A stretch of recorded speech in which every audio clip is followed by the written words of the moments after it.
보호 수용 제도가 도입됩니다. 흉악범들을 대상으로 한 것입니다. 최대 7년 동안 사회화 격리시키겠다는 것입니다. 옛날 청송감호소 생각이 난다고 해서 반대하는 목소리도 있습니다. 오늘 이 문제 저희가 가상법정에서 토론하겠습니다. 자, 먼저 양측 가상 변호사들의 모두 발언 듣겠습니다.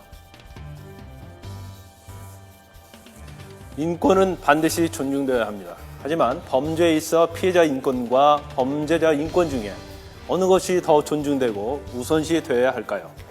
단순 범죄자가 아닌 흉악범죄를 반복해서 저지르고 재범의 위험성이 있는 사람에게 사회의 안전과 본인의 교화를 위하여 어느 정도 신체의 자유를 제한하는 것은 필요하다고 할 것입니다. 보호 처분이라도 결국 신체의 자유를 사회 방어라는 이유로 제한하는 것은 이중처벌이며 심사 요건에 대한 명확한 기준이 없어 법률의 명확성 원칙을 침해하는 위헌 요소가 있습니다. 네, 두 분 자리 모시겠습니다. 어서 오십시오. 찬성 측의 가상 변호사 김광상 변호사님이고요. 안녕하세요. 그리고 반대 측의 가상 변호사 여상원 변호사님입니다. 자, 우선 보호 수용 제도 대략 그 개요를 말씀드렸는데요. 7년 동안 최대 어떻게 수용을 한다는 것인지, 보호 수용이라는 것이 개념이 어떻게 되는 것인지부터 좀 설명 먼저 간략하게 좀 드리는 게 좋을 것 같습니다. 일단 이제까지 어떤 흉악범죄랄지 성폭력 범죄자들이 실질적으로 전자발찌도 부착을 했습니다만은 이 사회에 나와서 또 재범 위험성이 굉장히 높아지고 있거든요. 네. 또 우리가 최근에 뉴스 통해서 보았듯이 전자발찌 차고도 또 범행을 저질러서 사실 전자발찌 이러한 제도들이 실효성이 과연 얼마나 있느냐에 관한 굉장히 문제점이 있었다고 보고요. 예. 더구나 2008년도에 나영이 사건의 이제 조두순 조두순 씨 같은 경우에는 20년형을 받았습니다. 그래서 12년 받았죠. 12년. 그래서 2020년도에 출소하게 되는데 출소 이후에 또 재범의 위험성이 많이 있지 않느냐. 그래서 이게 입법을 하게 된 어떤 동기가 되었고요. 그래서 재범의 우려가 있고 또 흉악범이랄지 또 성범죄범 그런 경우에 이제 출소 후에 예. 격리를 하겠다는 건데 일단 이런 비판이 좀 있죠. 그전에 이제 사회보호법이라 해서 보호감호 처분을 했었는데 예. 그게 유언 소지에 있다고 해서 폐지됐거든요. 그런데 그때 사회보호법의 어떤 보호감호하고 이번에 법무부에서 추진하고 있고 오늘 국무회의에서 통과된 보호 수용제어는 이제 전혀 많이 다르다. 그렇게 보시면 됩니다. 예. 정확히 어떤 사람들이 저 사회 수용의 보호 수용의 대상이 되는 겁니까, 변호사님? 예, 아동, 상습, 성폭력범, 그리고 연쇄살인범 예. 이런 사람들이 보호 수용의 대상이 되는 범죄로 되어 있습니다. 그 전에 사회보호법에서는 네. 상습범, 조직범, 심신장애 범죄자 등 위험 범죄자로 해서 예. 범죄에 제한이 없었, 좀 아주 폭넓었는데 예. 이번에는 그때의 비판을 감안해서 이런 성폭행범, 연쇄살인범으로 제한하고 있습니다. 예. 자, 성폭력을 3번 이상 저질렀던 사람, 그리고 살인은 2번 이상 저질렀었던 사람. 그러니까 살인으로 한 번 형을 받았는데 그 다음에 나와서 또 한 번 저지른 그런 건가요? 아니면 2명 이상을 살해했다는 얘기입니까, 이게? 그런 이제 범죄 전력이 2번 이상 된다는 거죠. 예. 그리고 13세 미만의 아동에게 성폭력을 가해서 중상해를 입혔었던 이런 사람입니다. 자, 그럼 본격적으로 좀 토론을 해보겠습니다. 김 변호사님. 네. 일단 이게 사회보호법과 저는 이제 폐지된 경우도 있는데 이게 이중 처벌이 아니냐라는 그러한 반대 의견이 굉장히 있습니다. 그렇지만 그것과 좀 다르다고 생각해요. 왜냐하면 그 전에 사회보호법의 어떤 감호 처분 자체는 실질적으로 재산범죄와 관련된 사기랄지 절도범들까지 다 포함했거든요. 그래서 예.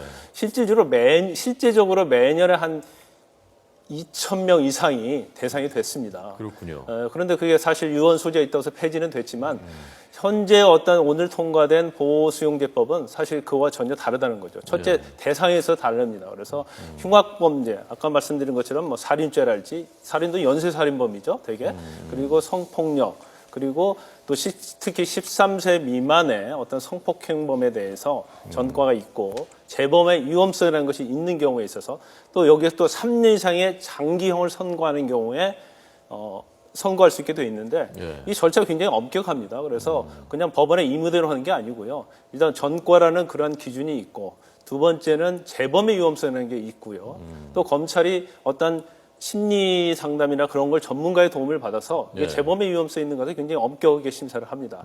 그래서 법원에 청구를 하기 때문에 법원에서 또 재판 절차를 거치게 되는 거죠. 그래서 임의적으로 어떠한 행정기관에서 하는 것이 아니기 때문에 충분히 어떤 재범의 위험성일지 그런 것들은 뭐 심리가 가능하기 때문에 과도하게 인권을 침해한다고 볼 수 없다고 보고요. 예. 그다음에 두 번째로 뭐냐면은 자, 잠깐만요. 자, 너무 길어지니까요. 자, 이번에 여부 변호사님이 반론 듣겠습니다. 예, 아무리 그 좋은 의도를 가진 법이라도 헌법에 위반되면 안 됩니다. 이 사건의 경우, 이런 사안의 경우에 어떤 형벌로 처벌하고, 그다음 재범의 위험성이나 이런 주관적인 요건이 있다고 해서 다시 보호 수용의 필요가 있다고 처벌하는 것은 이중의 처벌이 됩니다. 예. 아무리 보호 처분이 어떤 사람의 건전한 사회인으로서의 복귀를 돕고자 하는 목적이 있다 하더라도 그 사람의 신체의 자유를 침해하는 것입니다. 예. 신체의 자유를 침해하는 것은 절대로 어떤 판단자의 주관적인 요소가 많이 개입되면 어떤 불명확한 기준에 의해서 사람을 처벌하게 된다는 것은 예. 모든 국민에게 나도 잘못하면은 법관이나 검찰의 자의적인 법 집행에 의해서 예. 항상 2번 처벌받을 수 있다는 그런 법적 안정성을 해치기 때문에 네, 네. 제 생각에는 이거는 이를 보호 수용을 할 게 아니라 이 사람이 재범의 위험성이 있다든가 흉악 범죄를 저질렀으면 미국처럼 예. 종신형, 가석방 없는 종신형 이런 걸로서 예. 이 사람을 영구히 사회에서 격리시켜야지 네. 지금 좀 전에 보신 그 대상 범죄 있지 않습니까? 2회의 살인, 예. 그 다음 3회 이상의 성폭행, 13세 미만의 아동에 대한 성폭행 이런 사람들 미국 같으면은 종신형입니다. 그것도 예. 가석방이 불어대는 이런 걸로 해야지 그걸 하지 않고 선심 쓰는 것처럼 하고 그 다음 나중에 보호 수용을 위해서 한 번 더 처벌한다. 이것은 헌법의 원칙에 어긋나는 거죠. 자, 그러니까 크게 두 가지인데 이중 처벌이다. 그다음에 아예 격리시켜야 된다. 종신형 같은 걸로 어떻게 하시겠습니까? 일단 현재 우리 법제도가 이제 종신형 물론 무기징역 할 수 있죠. 할 수 있지만 실질적으로 재범의 위험성이 있지만 무기징역까지 할 정도 아닌 범죄가 많이 있거든요. 그래서 이를 만약 우리가 한번 상상을 한번 해보죠. 뭐 조두순 같은 성폭행범이 예. 또는 뭐 연쇄살인범이 뭐 한 15년 정도 뭐 물론 뭐 종신형에서 교도소에 계속 있다고 한다면 출소 후에 재범의 위험성이 없을 겁니다. 그런데 그러한 사람이 우리 옆집에 살고 있다거나 우리 동네에 살고 있다고 생각해 보십시오. 그리고 그게 뭐 징역형을 살고 나서 완전히 교화가 되는 상태에서 나왔다면 모르겠지만 그렇지 않은 경우에는 또 제1, 제2의 피해자가 나올 수 있는 거거든요. 예. 그래서 어떤 사회적인 안전을 위해서 그리고 어떻게 보면 지금 보호 수용제는 꼭 피해자 어떠한 신체 자유를 제한하는 데 중점이 둔 것이 아니고 예. 어떤 가족과 어떤 보건 또 사회의 보건인데 굉장히 많은 그 조항이 들어가 있어요. 그래서 예를 들자면 뭐 어떤 보호 그전에는 사회보호법에서 보호감을 할 때는 청송감호소에서 수용하지 않았습니까? 그래서 그런데 이 보호수용제법에는 별도의 장소에서 수용을 하고 어디입니까? 그러니까 새로 만드는 겁니까? 그렇죠. 새로 시설을? 만드는 거죠. 그래서 전화도 할 수 있고 뭐 예. 횟수의 자유가 굉장히 있는 거죠. 서신도 할 수 있고 주말 휴가도 보낼 수 있고 예. 물론 횟수의 제한이 있습니다만은 굉장히 자유롭게 활동하면서 사회에 복귀할 수 있고 또 전문가의 심리 상담을 통해서 어떤 본인의 예. 재범의 위험성이랄지 어떤 범죄적 성격을 갖다가 교화할 수 있는 그런 여러 가지 제도적인 장치가 들어가 있는 거죠. 예. 자, 우선 법이라는 것이 선량한 국민들, 법을 잘 지키는 분들의 인권 먼저 보호해야 되는 것이 원래 법의 취지가 아니냐라는 그 지적에 대해서 어떻게 답하시겠습니까? 예, 맞습니다. 물론 이 피해자와 피고인의 인권을 비교해서 예. 지금 제도는 말하자면 피고인의 인권을 너무 보호하는 것이다. 예, 예. 선량한 피해자, 국민을 보호하기 위해서는 이 사람을 2번 정도 더 처벌해야 된다 이건데요.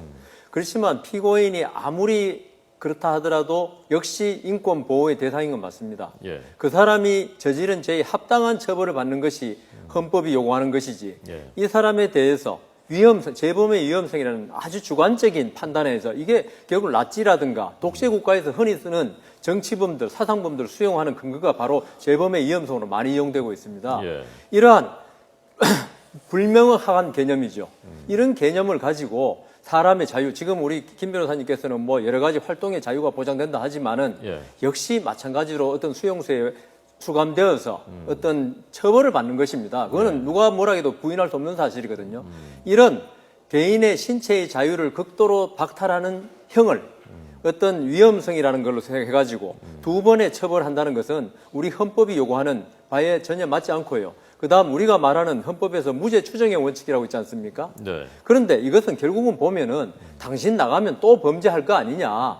그래서 우리가 심사해서 더 범죄하기 전에 막겠다는 거거든요. 예. 그거는 우리 헌법에서 무죄 추정의 원칙을 명확히 규정해 놓은 것을 예. 정면으로 정면으로 위반하는 거죠. 예. 이 때문에 위헌 소지가 있다고 봅니다. 여성 변호사님이 이제 제법의 위험성에 대해서 굉장히 걱정을 많이 하시는 것 같아요. 근데 저 충분히 일리가 있고 저희도 동의를 합니다. 그래서 그렇지만 이번 보호수용제와 관련된 법에서는요, 그러한 재범의 위험성과 관련된 부분에 어떤 자의적인 그런 걸 막기 위해서 여러 가지 요건이 굉장히 엄격합니다. 아까 그 CG에도 나왔지만 어떤 전과에 있어서 굉장히 몇 회 이상 또 13세 미만 아동에 대한 성폭력을 하면서 중상해를 입혔을 경우랄지 예. 그런 것들이 굉장히 요건이 까다롭고요. 그다음에 두 번째는 뭐냐면 일단 검사가 청구하고 법원에서 판단을 하죠. 그래서 법원에서 보호수용이 필요하다는 판결을 내렸다고 하면 거기서 끝나는 게 아니고요. 또 이 형을 집행하기 전에 예. 다시 또 심사를 한 번 합니다. 그 재범의 위험성이 있는지 여부에 대해서. 예. 그 다음에 또 징역형을 마치고 나서 이제 보호수용 기간을 또 살해하지 않습니까? 그때 다시 또 심사를 하게 돼 있어요. 그러니까 네. 2중 3중으로 다시 심사를 받게 돼 있고 또 그래서 거기서 심사에서 만약에 어떤 재범의 위험성이 굉장히 낮아졌다고 한다면 또 2년에서 7년간 집행유예 할 수 있는 그런 제도가 있고요. 네. 또 그 수용 기간 동안도 6개월마다 가출소할 수 있는 제도가 또 있습니다. 그래서 재범의 위험성이 없고 이 정도면 사회에 적응할 수 있다 하면 예. 일종의 보호관찰 제도를 통해서 밖에서 자유롭게 생활할 수 있는 그런 2중, 3중이 장치가 되어 있기 때문에 예, 이 제도가요, 독일, 스위스, 오스트리아에서도 하고 있다던데요? 이런. 예, 뭐 외국에서는 어떻게 하고 있는지 저는 조사는 안 해봤습니다만은 네. 이게 지금 근본적인 문제점이 있는 게요. 법관이 형을 선고할 때 지금 그 보호수용 결정을 판결문을 쓰지 않습니까? 예. 그럼 법관이 그다음 이 사람이 나가 있는 게 아닙니다. 감옥 생활을 몇 년 동안 3년 이상 하지 않습니까? 네, 네. 여기서 나가기 6개월 전에 또다시 심사를 한다는 건데 감옥 생활 3년 한 사람이 무슨 재범의 위험성에 관해서 사정 변경이 생기는 게 거의 없습니다. 예. 그렇다면 같은 법원에서 재범의 위험성이 있다고 판단해서 보호 수용 처분을 해놓고 6개월 전에 그동안 사정 변경이 없지 않습니까? 감옥 안에서 무슨 다시 범죄를 저지를 것도 아니고 예. 수행 생활하면서 예. 다시 그 법원이 이 사람 재범의 위험성 없어 아니면 있어 이렇게 판단하는 자체가 도저히 논리적으로 모순되는 거죠. 예. 일단 외국의 입법에는 독일과 스위스가 있는데요. 독일과 스위스는 수용 기간에 제한이 없습니다. 그 다음에 오스트리아가 있는데요. 우리나라는 이제 이 보호수용제법이 최장 7년이거든요. 오스트리아는 최장 10년이고요. 예. 미국 같은 경우에는 보호수용제가 없긴 한데 이제 형기를 합산하는 제도, 또 삼진 아웃제를 통해서 교도소에 있는 시간이 굉장히 길다고 보면 되고요. 예. 지금 형사정책연구소의 여론조사에 의하면요. 성폭력범에 대해서는 형벌 이외에도 다른 제재가 필요하다는 의견이 96.6% 정도 되고요. 네. 그다음에 사회로부터 격리한다는 국민의 여론이 한 89.1% 정도 됩니다. 그래서 예. 일단 뭐 이게 어떤 인권 관련해서는 물론 문제가 있지만 네. 엄격한 심사를 통해서 사회 안전 그리고 교화하는 데는 굉장히 좋은 영향을 미칠 것으로 보고 있습니다. 예, 마지막으로 여 변호사님 반론. 예, 짧게 그 듣겠습니다. 엄격한 심사라고 그랬는데요. 결국은 그 엄격한 심사의 기준이 뭐냐면 재범의 위험성입니다. 그런데 그 주관적인 요소를 어떤 법관이나 법관의 그것도 주관적인 판단 아닙니까? 여기에 의해서 국민의 신체의 자유를 한 번 더 제한한다는 것은 예. 분명히 이중 처벌이고 이거는 위헌의 소지가 그 있다고 말씀 봅니다. 이제 아까 하신 말씀이고 아까 그럴 바에는 아예 형량을 늘려서 종신형으로 하든지 그렇게 하는 게 합당하다고 그렇죠. 말씀하시는데 법관이 이게 판단할 현실적으로 어려운 것 아닙니까? 지금 이런 그 범죄를 저지른 사람들에 대해서 종신형을 사실상 선고하는 것이 지금 우리 사법 현실에서는 어려운 일 아닙니까? 그래서 고육지책으로 나온 것 아닌가요? 그건 의지죠, 결국. 법관이나 검찰의 의지라고 보입니다. 네. 어떤 사람이 이 사람이 재범의 위험성이 있다고 할 정도면 보호 수용 처분할 때 예. 그러면 이거는 충분히 형에 있어서 반영되어서 이 예. 사람은 정상 수용 생활을 충분히 해서 도저히 이거는 재범을 할 수 없을 정도로 해서 형을 선고하면 되는 것이지. 예, 전 예. 김 변호사님. 네, 짧게 반론 제기하겠습니다. 사실 물론 뭐 형을 많이 선고하는 게 좋겠죠. 그렇지만 실제 현행 법제도가 우리나라가 합산제가 아니지 않습니까? 그래서 실제로 형량을 그렇게 많이 할 수가 없거든요. 그럼 예를 들어서 형량을 더 많이 늘린다고 하면 자, 기존의 어떠한 양형 기준이 징역 10년인데 재범을 막기 위해서 징역 20년을 했다고 해봐요. 그럼 오히려 10년 동안 교도소에 가둬놓는 것이 인권을 침해하는 것이지 이게 10년 출소하고 나서 최장 7년간의 기간을 정해서 어느 수용시설에서 자유롭게 하는 것이 과연 인권을 침해하는 것인가 거기에 대해서 의문이 있습니다. 예. 하신 말씀 있으세요? 예, 좀 전에 짧게. 지금 최장 유기징역 30년까지 하게 돼 있습니다. 예. 그런데 지금 아까 요건에 보시면 살인죄 2번이면 이거는 뭐 당연하고 그건 사형까지 있는 거니까 예. 성폭행범도 지금 형이 엄청나게 세기 때문에 이걸 가중한다 해서 45년, 60년 이렇게 될 수 있습니다. 45년까지 될 수 있네요. 예. 20대, 30대 그렇게 하면은 어떻게 되겠습니까? 그렇기 때문에 저는 이거는 형벌로서 이걸 컨트롤해야지 어떤 보호 수용이라는 어떤 보안 처분을 해서는 이건 국민의 인권에 대한 심각한 침해가 있다고 생각합니다. 알겠습니다. 자, 오늘 가상법정이었습니다. 두 분이 실제 본인들의 지론이 그런 것이 아니라 오늘 저희가 부여해드린 역할에 따라서 오늘 변론을 하신 것이라는 것을 다시 한번 말씀드립니다. 잘 들었습니다. 고맙습니다. 네.